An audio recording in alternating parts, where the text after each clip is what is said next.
ಕಾಂಗ್ರೆಸ್ನಲ್ಲಿದ್ದಷ್ಟು ಕಾಲ ತಮ್ಮ ರಾಜಕೀಯ ಬದುಕಿನಲ್ಲಿ ಎಲ್ಲವನ್ನೂ ಗಳಿಸಿದ್ದ ಎಸ್ಎಂ ಕೃಷ್ಣ ಅದೆಲ್ಲವನ್ನೂ ಕಳೆದುಕೊಂಡಿದ್ದು ಹೇಗೆ? ಅಷ್ಟೆಲ್ಲ ಅಧಿಕಾರ ಅನುಭವಿಸಿದ ನಂತರವೂ ಕೊನೆಗೊಳ್ಳದ ಆಸೆಯಿಂದ ಅವರು ಬಿಜೆಪಿ ಸೇರಿದ್ರ. ಕುಟುಂಬದ ಆಸ್ತಿ ಅಕ್ರಮಗಳನ್ನ ಮುಚ್ಚಿಡೋಕೆ ಬಿಜೆಪಿಗೆ ತೆಕ್ಕೆ ಹೋದ್ರು ಅನ್ನೋ ಆರೋಪದಿಂದಲೂ ಬಿಡಿಸಿಕೊಳ್ಳಲಾಗದ ಅವರು ಕೊನೆಗಾಲದಲ್ಲಿ ಅದೇ ಮುಜುಗರದ ಭಾರಕ್ಕೆ ನಲುಗಿದ್ರ. ಎಸ್ಎಂ ಕೃಷ್ಣ ಅವರು ನಿಧನರಾಗಿದ್ದಾರೆ. ಬಲಾಢ್ಯ ಜಾತಿಯಿಂದ ರಾಜಕೀಯ ಹಿನ್ನೆಲೆ ಇರುವ ಕುಟುಂಬದಿಂದ ಬಂದ ಎಸ್ಎಂ ಕೃಷ್ಣ ಮುಖ್ಯಮಂತ್ರಿಯಾಗಿ ರಾಜ್ಯಕ್ಕೆ ಕೊಟ್ಟ ಕೆಲವು ಕೊಡುಗೆಗಳು ಎಂದಿಗೂ ಸ್ಮರಿಸಲ್ಪಡುವಂತವು. ಐಟಿ ಕ್ಷೇತ್ರದಲ್ಲಿ ಬೆಂಗಳೂರು ವಿಶ್ವಮಟ್ಟದಲ್ಲಿ ಗುರುತಿಸಲ್ಪಟ್ಟಿದ್ದು ಕೃಷ್ಣ ಅವರು ಮುಖ್ಯಮಂತ್ರಿಯಾಗಿದ್ದ ಕಾಲದಲ್ಲೇ. ಆದ್ರೆ ಬೆಂಗಳೂರನ್ನ ಮತ್ತೊಂದು ಸಿಂಗಾಪುರ ಮಾಡ್ತೇನೆ ಅಂತ ಹೊರಟು ರಾಜ್ಯವನ್ನ ಮರೆತರು ಅನ್ನೋ ಆರೋಪನೂ ಅವರ ಮೇಲಿತ್ತು. ಬೆಂಗಳೂರಿನ ಮೂಗಿನ ನೇರಕ್ಕೆ ಅವರ ಅಭಿವೃದ್ಧಿ ಕಾರ್ಯಗಳು ರೂಪುಗೊಳ್ತಿದ್ವು ಅನ್ನುವ ಟೀಕೆಗಳನ್ನ ಪೂರ್ಣವಾಗಿ ಅಲ್ಲಗಳೆಯಲಾಗುವುದಿಲ್ಲ. ಕಾರ್ಪೊರೇಟ್ ಧಣಿಗಳ ಮುದ್ದಿನ ಕೃಷ್ಣ ಅಂತ ಗುರುತಿಸಿಕೊಂಡ ಕಾರಣಕ್ಕೆ ಇಂಡಿಯಾ ಟುಡೆಯಲ್ಲಿ ಇವರು ದೇಶದ ನಂಬರ್ 1 ಮುಖ್ಯಮಂತ್ರಿಯಾಗಿ ಆಯ್ಕೆಯಾದರು ಅನ್ನೋ ಆರೋಪಗಳು ತಪ್ಪಲಿಲ್ಲ. ಅವರ ಕಾಲದಲ್ಲಿ ಕರ್ನಾಟಕ ರೈತರ ಆತ್ಮಹತ್ಯೆಗಳಿಗಾಗಿ ಸುದ್ದಿಯಾಯಿತು. ಕಾವೇರಿ ಗದ್ದಲಗಳನ್ನ ನಿಭಾಯಿಸುವ ಸಂದರ್ಭದಲ್ಲೂ ಬಹಳಷ್ಟು ಮುಜುಗರದ ಸನ್ನಿವೇಶವನ್ನ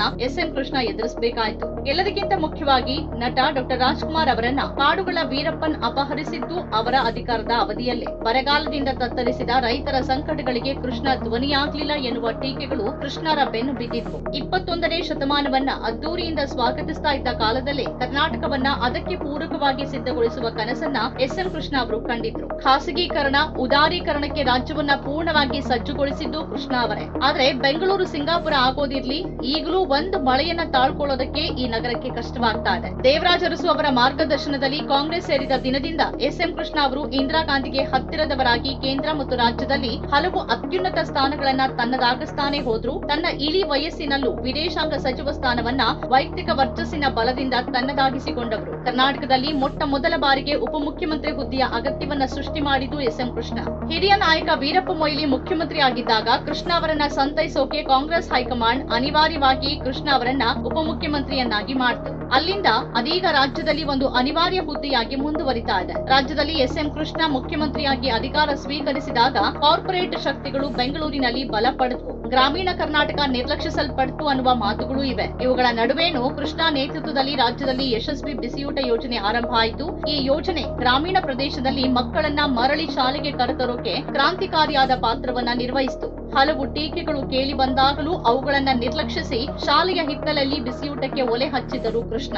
ಉತ್ತರ ಕರ್ನಾಟಕದಲ್ಲಿ ಜಾರಿಗೊಂಡ ಯೋಜನೆ ನಿಧಾನಕ್ಕೆ ರಾಜ್ಯಾದ್ಯಂತ ವಿಸ್ತರಣೆಗೊಳ್ತು. ಇತರ ರಾಜ್ಯಗಳಿಗೂ ಬಿಸಿಯೂಟ ಯೋಜನೆ ಮಾದರಿಯಾಯಿತು. ರೈತರ ಜಮೀನು ಡಿಜಿಟಲೀಕರಣ, ವಿಶ್ವೇಶ್ವರ ನಾಲೆಯ ಆಧುನೀಕರಣ, ಕೃಷ್ಣ ಜಲಭಾಗ್ಯ ನಿಗಮ, ಇಂಧನ ಇಲಾಖೆಯಲ್ಲಾದ ಸುಧಾರಣೆ ಕೃಷ್ಣ ಅವರ ಆಡಳಿತದ ಹೆಗ್ಗಳಿಕೆಗಳು. ಹಾಗೇನೆ ಕರ್ನಾಟಕದಲ್ಲಿ ಕಾಂಗ್ರೆಸ್ ಆಡಳಿತ ಮೃದು ಹಿಂದುತ್ವದ ಕಡೆಗೆ ವಾಲಿದ್ದು ಕೃಷ್ಣ ಅವರ ಅಧಿಕಾರದ ಅವಧಿಯಲ್ಲೇ. ನಾಡಗೀತೆಯನ್ನ ತಿರುಚಿ ಕುವೆಂಪು ಅವರ ನಿಲುವಿಗೆ ವಿರುದ್ಧವಾಗಿ ಮಧ್ವರನ್ನ ಸೇರಿಸಿದ್ದು ಕೂಡ ಕೃಷ್ಣ ಅವರದ್ದೇ ಆಡಳಿತ. ಈ ಕಾರಣಕ್ಕಾಗಿ ಎಸ್ಎಂ ಕೃಷ್ಣ ಅವರಿಗೆ ಉಡುಪಿಯ ಕೃಷ್ಣ ಮಠದಲ್ಲಿ ವಿಶೇಷ ಸನ್ಮಾನವೂ ಆಯಿತು. ಮುಖ್ಯಮಂತ್ರಿ ಎಸ್ಎಂ ಕೃಷ್ಣ ಅವರ ಹೈಟೆಕ್ ಆಡಳಿತ ಮಾಧ್ಯಮಗಳಲ್ಲಿ ಸುದ್ದಿಯಾದ್ರೂ ಅದು ಕರ್ನಾಟಕದಲ್ಲಿ ಕಾಂಗ್ರೆಸ್ಗೆ ವಿಶೇಷ ಪ್ರಯೋಜನವನ್ನ ಉಂಟು ಮಾಡಲಿಲ್ಲ. ನಂತರದ ವಿಧಾನಸಭೆ ಚುನಾವಣೆಯಲ್ಲಿ ಕಾಂಗ್ರೆಸ್ ತೀವ್ರ ಹಿನ್ನಡೆ ಅನುಭವಿಸಿತು. ಪರಿಣಾಮವಾಗಿ ರಾಜ್ಯದಲ್ಲಿ ಕಾಂಗ್ರೆಸ್ ಮೈತ್ರಿ ಸರ್ಕಾರ ರಚನೆಯಾಯಿತು. ಈ ಮೈತ್ರಿ ರಾಜಕಾರಣ ರಾಜ್ಯದಲ್ಲಿ ಮುಂದೆ ಹಲವು ಅವಾಂತರಗಳಿಗೂ ಕಾರಣ ಆಯಿತು. ಒಬ್ಬ ಸುಶಿಕ್ಷಿತ ಮುತ್ಸದ್ದಿ ರಾಜಕಾರಣಿಗೆ ಏನೆಲ್ಲ ಸಲ್ಲಬೇಕೋ ಅದೆಲ್ಲವೂ ಕೃಷ್ಣ ಅವರಿಗೆ ಕಾಂಗ್ರೆಸ್ನಿಂದ ಸಂದಿದೆ. ತೀರಾ ಇಳಿ ವಯಸ್ಸಿನಲ್ಲಿ ಅವರನ್ನ ವಿದೇಶಾಂಗ ಸಚಿವರನ್ನಾಗಿ ಯುಪಿಎ ಸರ್ಕಾರ ಮಾಡಿತು.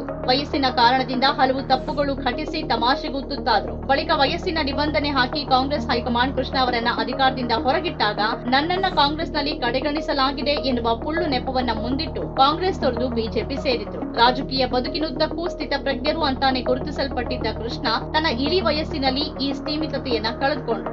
ಆವರೆಗೆ ಅವರು ರಾಜಕೀಯದಲ್ಲಿ ಏನೆಲ್ಲ ಗಳಿಸಿಕೊಂಡಿದ್ರು ಅದನ್ನ ಬಿಜೆಪಿಗೆ ಸೇರಿ ಕಳೆದುಕೊಂಡ್ರು. ಕಾಂಗ್ರೆಸ್ ಕಡೆಗಣಿಸಿದೆ ಎನ್ನುವ ಕೃಷ್ಣ ಆರೋಪವನ್ನ ಬಿಜೆಪಿಯ ಒಳಗಿರುವ ನಾಯಕರೇ ಒಪ್ಪಿರಲಿಲ್ಲ.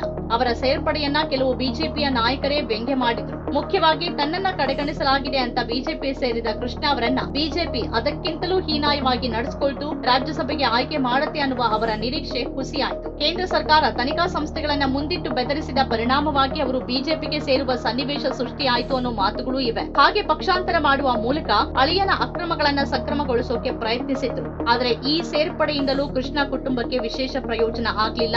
ಆರ್ಥಿಕ ಬಿಕ್ಕಟ್ಟಿನ ಕಾರಣದಿಂದ ಅವರ ಅಳಿಯ ಕಾಫಿ ಡೇ ಮಾಲೀಕ ಸಿದ್ಧಾರ್ಥ್ ಹೆಗಡೆ ಆತ್ಮಹತ್ಯೆ ಅವರ ರಾಜಕೀಯ ದುರಂತವನ್ನ ಇನ್ನಷ್ಟು ಭೀಕರವಾಗಿಸಿತು. ಬಳಿಕ ಹೆಸರಿಗಷ್ಟೇ ಬಿಜೆಪಿಯೊಳಗೆ ಇದ್ರು. ಮೇಲ್ನೋಟಕ್ಕೆ ಕಾಂಗ್ರೆಸ್ ಬೆನ್ನಿಗೆ ಚೂರಿ ಹಾಕಿದ್ರು ಅಂತ ಅನ್ಸಿದ್ರು ಅವರು ತನಗೆ ತಾನೇ ಅನ್ಯಾಯ ಮಾಡ್ಕೊಂಡಿದ್ರು, ಸ್ವಯಂ ಇರಿದುಕೊಂಡಿದ್ರು. ಯಾಕಂದ್ರೆ ಕೃಷ್ಣ ಕಾಂಗ್ರೆಸ್ ತೊರೆದ ಕಾರಣದಿಂದ ಕಾಂಗ್ರೆಸ್ ಏನನ್ನೂ ಕಳೆದುಕೊಳ್ಳಿಲ್ಲ. ಬಿಜೆಪಿಗೂ ಅದರಿಂದ ವಿಶೇಷ ಪ್ರಯೋಜನ ಆಗಿರ್ಲಿಲ್ಲ. ಯಾಕಂದ್ರೆ ಒಕ್ಕಲಿಗ ಸಮುದಾಯದಲ್ಲಿ ತಳಸ್ತರದ ಸಂಪರ್ಕವನ್ನ ಅವರು ಎಂದೋ ಕಳೆದುಕೊಂಡಿದ್ರು. ತನ್ನ ಜೊತೆಗೆ ತನ್ನ ಸಮುದಾಯದ ಮತಗಳನ್ನ ಪಕ್ಷಾಂತರಗೊಳಿಸುವ ಶಕ್ತಿ ಅವರ ರಾಜಕೀಯ ವರ್ಚಸ್ಸಿಗೆ ಇರ್ಲಿಲ್ಲ. ಒಂದು ಕಾಲದಲ್ಲಿ ಸಮಾಜವಾದಿ ಅಂತ ಸ್ವಯಂ ಘೋಷಿಸಿಕೊಂಡಿದ್ದ ಕೃಷ್ಣ ಆರ್ಎಸ್ಎಸ್ ಟೋಪಿಯನ್ನು ಧರಿಸಿ ಅಪಹಾಸ್ಯಕ್ಕೀಡಾದ್ರು. ಕಾಂಗ್ರೆಸ್ ಮೇಲೆ ಅಸಮಾಧಾನ ಇದ್ದಿದ್ರೆ ಅವರಿಗೆ ಕಾಂಗ್ರೆಸ್ ಪಕ್ಷವನ್ನ ತೊರೆದು ರಾಜಕೀಯ ನಿವೃತ್ತಿಯನ್ನ ಘೋಷಿಸಿಕೊಳ್ಳುವ ಅವಕಾಶ ಖಂಡಿತ ಇತ್ತು. ಸೊಳ್ಳೆ ತಿಂದು ಜಾತಿ ಕೆಡಿಸಿಕೊಂಡ ಎನ್ನುವ ಮಾತೊಂದಿದೆ. ತನ್ನ ರಾಜಕೀಯ ಬದುಕಿನುದ್ದಕ್ಕೂ ಗಳಿಸಿಕೊಂಡ ಎಲ್ಲ ವರ್ಚಸ್ಸನ್ನ ಬಿಜೆಪಿ ಸೇರ್ಪಡೆಯ ಒಂದು ನಡೆಯಿಂದ ಕೃಷ್ಣ ಕಳೆದುಕೊಂಡ್ಬಿಟ್ಟಿದ್ರು. ಸ್ವತಂತ್ರ ಪತ್ರಿಕೋದ್ಯಮ ಇಂದಿನ ತುರ್ತು.